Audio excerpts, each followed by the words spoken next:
Well, coming out of that address there from Donald Trump as he kicked off the inaugural meeting of his Board of Peace. To speak more about that, I'm joined in the studio by France 24's James Andre. James, was seeing there at that meeting that the members of the Board of Peace either seem to be Donald Trump's friends, people who want to be friends with Donald Trump, or, people who Trump then praised in return. It kind of seems to be this club of the president's making.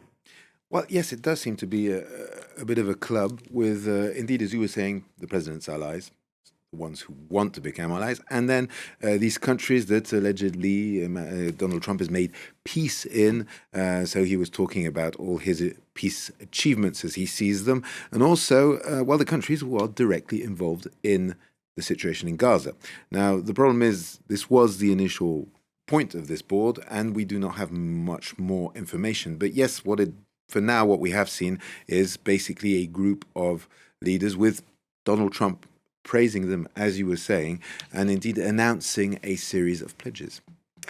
Meanwhile, we know that this Board of Peace was kind of put forward as part of the ceasefire plan for Gaza, with reconstruction of Gaza pitched as being the main task for this Board of Peace. So far, what we've heard from Donald Trump hasn't really cleared up any ambiguities around what the board will be doing to achieve that.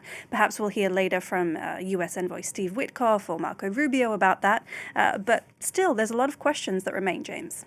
Well, there are a lot of questions. There are a lot of people who've been watching this Board of Peace arise and ask themselves if Donald Trump's ambition was not to replace the UN Security Council.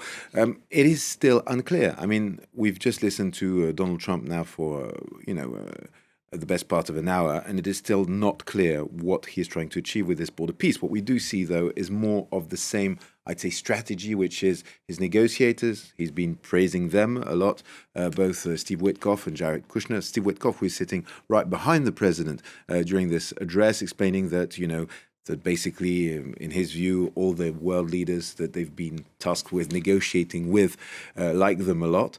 But, there's no word for example, the State Department or even how, diplomatically this Board of Peace is going to work. And then there's another big question mark, which is the fact that indeed, if you read the statutes of this Board of Peace, which I've actually done, it is true that basically Donald Trump gets to choose and pick whoever is on or off the board.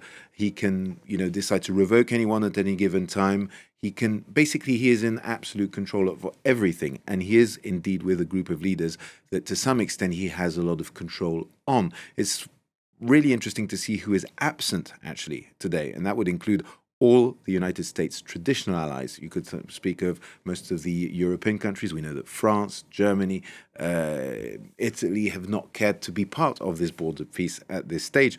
And Mark Carney, for example, is the Canadian Prime Minister, was scheduled to come and has been basically revoked. So, it is something which is very difficult to fathom exactly what it is and how it is going to work.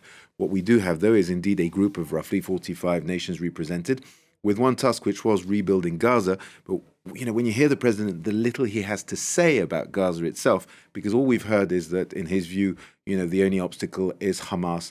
He sees, the countries from the Middle East who are part to this board, as he said it, the handlers of Hamas. But we don't see any clear strategy apart from a lot of, I'd say, wishful thinking.